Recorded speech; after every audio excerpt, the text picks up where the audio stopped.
Hello everyone. It's been a bit since I've last made a video, but of course I had to come back to talk about my favorite movies of 2023. Feel free to give the video a thumbs up and subscribe to the channel. That'd be a great help. So last year was a fantastic year for movies.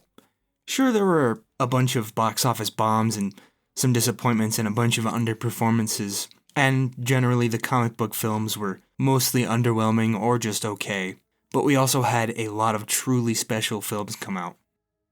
Many of the movies on this list vary from some of the big blockbusters and box office successes to some smaller indie films that mostly flew under the radar. And honestly, I'd say that my top 5 films of 2023 all cracked my top 100 films of all time at least. And one more thing before I get to my honorable mentions. I don't want to seem too inflammatory here because I want to keep this channel mostly positive, but I am pretty sick of the notion that modern movies suck or that movies used to be better. This is just blatantly not true. We tend to only remember the great stuff from the past and forget all the bad stuff. I guess it also depends on personal taste, or some may just get cynical as they grow older. But I'd say that if you find a lot of modern cinema to be bad, reach out with some of your tastes. I guarantee you will find some stuff that you will love. Okay. I feel pained to put some of these films only in the honorable mentions and not on the list itself because they're all great. Seriously, there was a ton of great stuff in 2023. First up is Barbie. This was a surprisingly poignant film and was probably the funniest movie I watched in theaters all year. I'm not really the target demographic for this film, but generally it really worked for me, and I've seen it a few times since theaters, just didn't quite make the list. Another honorable mention is Air. Who knew that a movie about Nike trying to sign Michael Jordan would end up being so entertaining? Next is Creed 3. Creed 3 was another fantastic entry in the Rocky franchise, and Michael B. Jordan brought some really interesting visual flair to the boxing sequences. One of my biggest surprises of 2023 was The Hunger Games, The Ballad of Songbirds and Snakes. Other than the mouthful of a title, I thought the film told a very fascinating story about the rise of President Snow.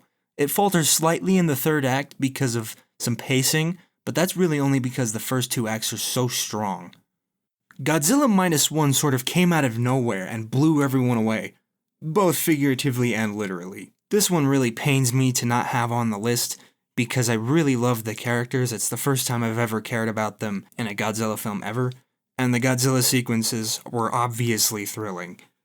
And my last honorable mention is The Holdovers. Like Godzilla, this one really hurts to not put on the list because it's fantastic. The story is simple, heartwarming, and it just fills the soul. It will probably become a yearly rewatch during Christmas time for me. Okay, so now on to the actual list.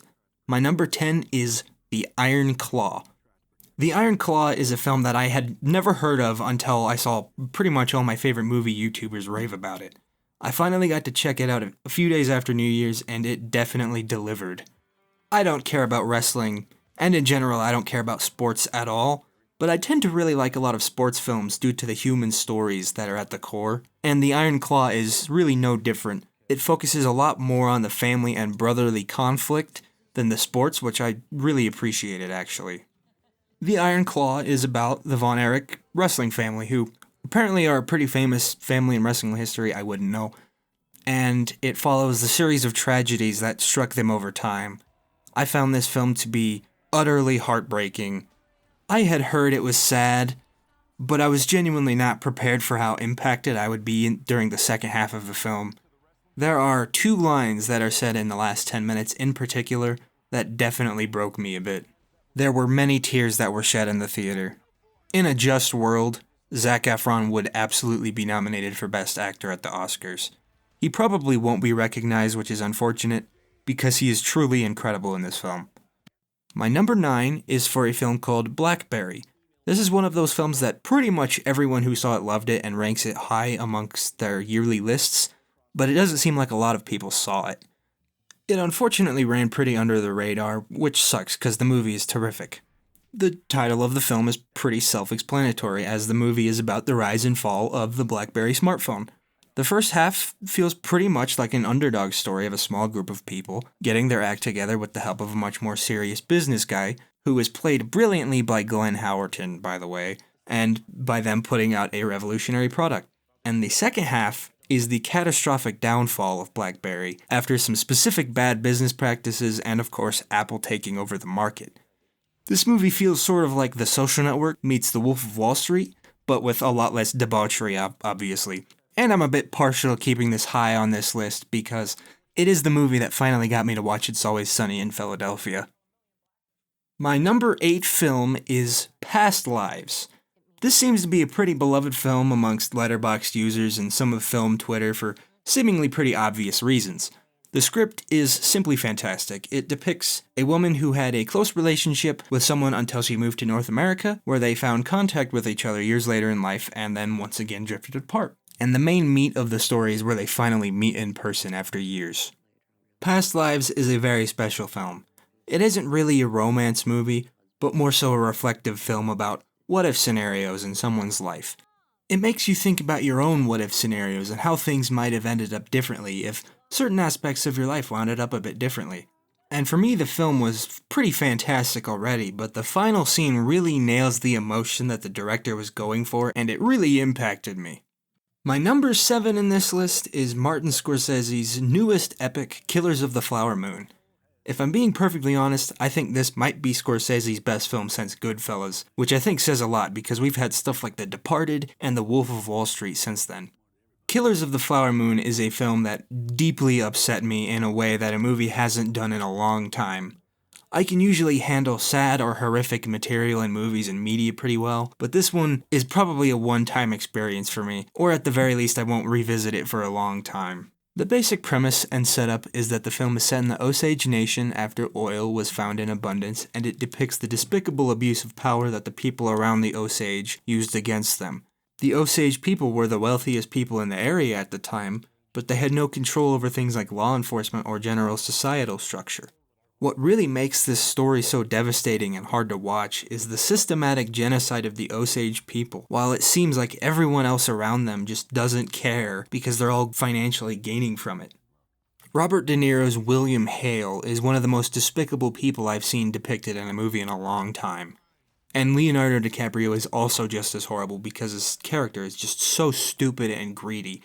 A lot of this makes the first 2 hours of the film so tough to watch because we see the perspective of both the perpetrators of the murders and the victims without any justice. And even when the justice finally comes around, it's still hard to watch because they still don't get much of a punishment. As far as the technical aspects of the film, it is gorgeous to look at and the performances are astounding. Lily Gladstone is the obvious standout performance-wise. She is magnificent at portraying the grief surrounding her family while also trying to stay strong for them.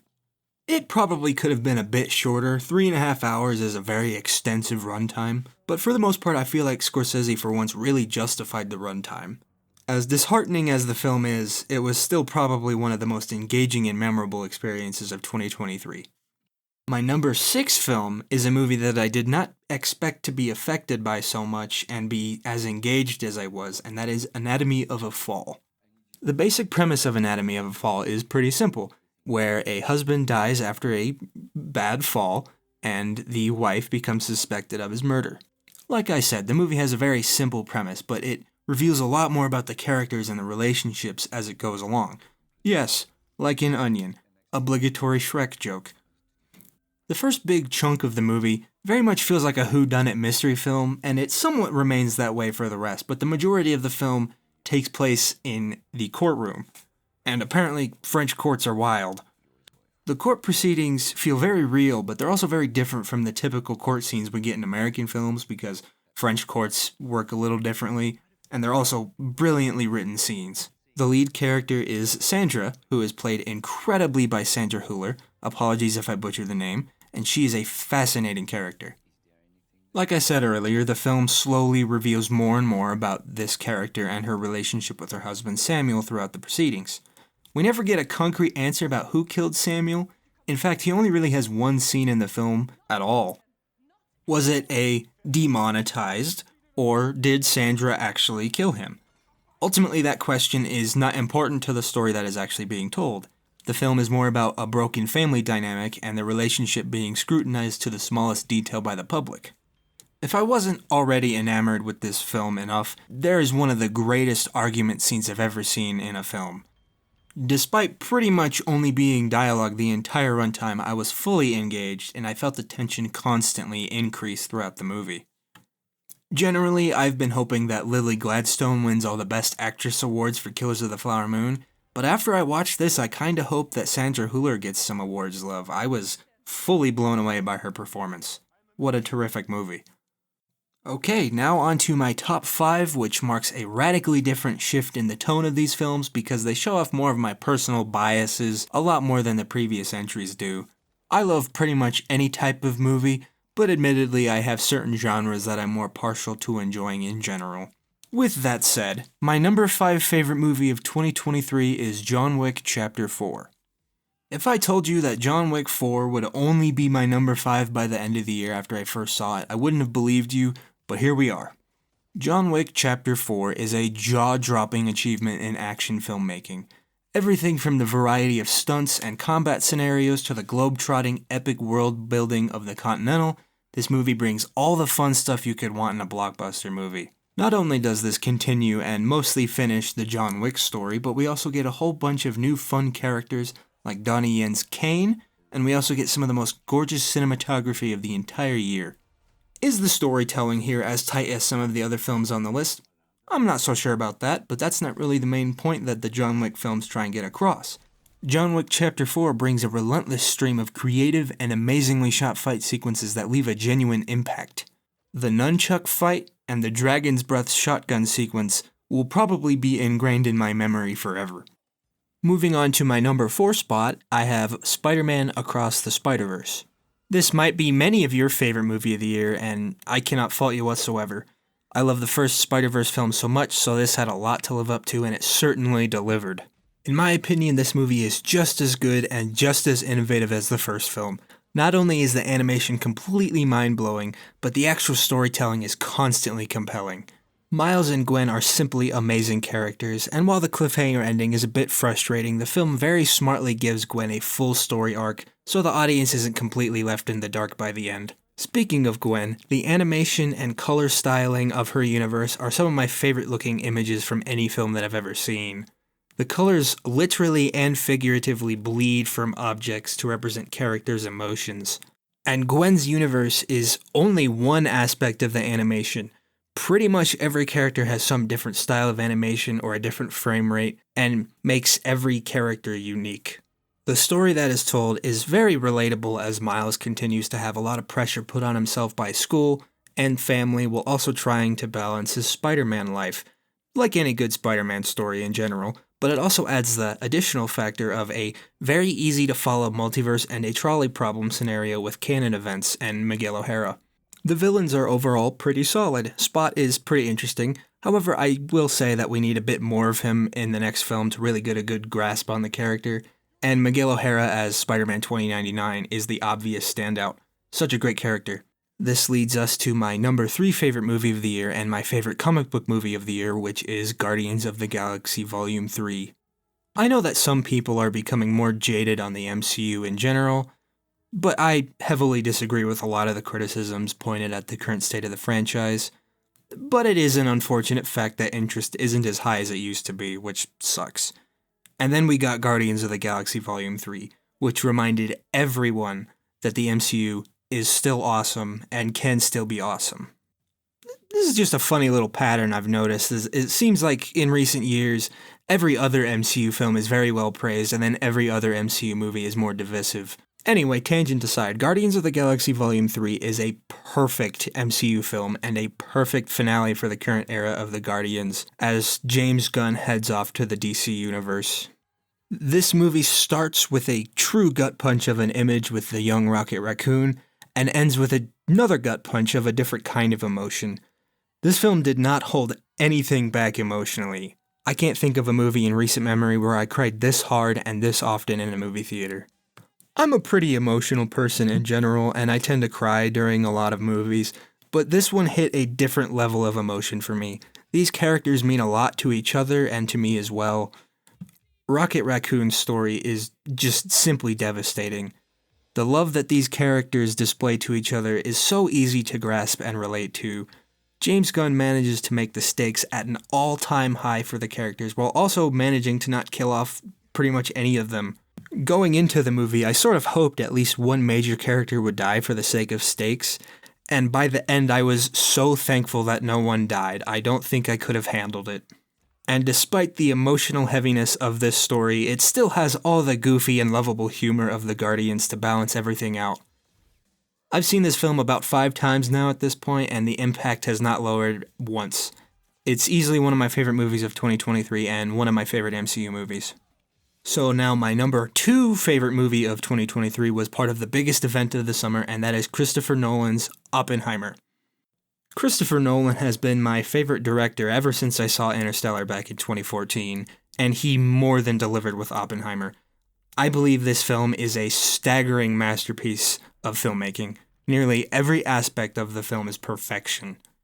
Nolan managed to make a 3-hour-long historical biopic that consists of about 95% dialogue, which contains things about science, politics, and war, yet he managed to make it really entertaining and equally dread-inducing.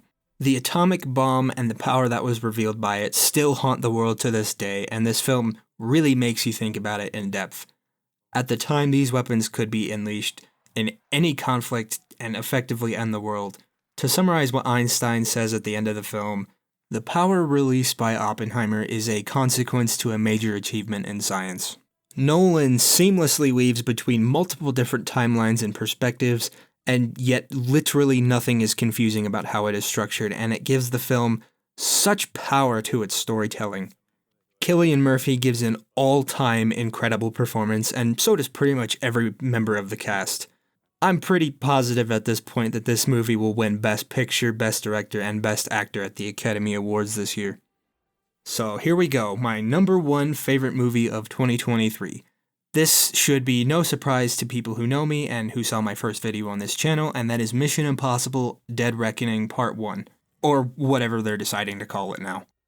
I'm a massive fan of this franchise, and Fallout is my favorite action movie of all time, so the expectations I had for this movie were through the roof, and for me personally, those expectations were met and was better than I could have hoped the movie to be.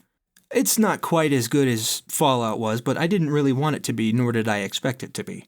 Tom Cruise once again shows his unrelenting devotion to entertain an audience with increasingly intense action set pieces that push boundaries in filmmaking.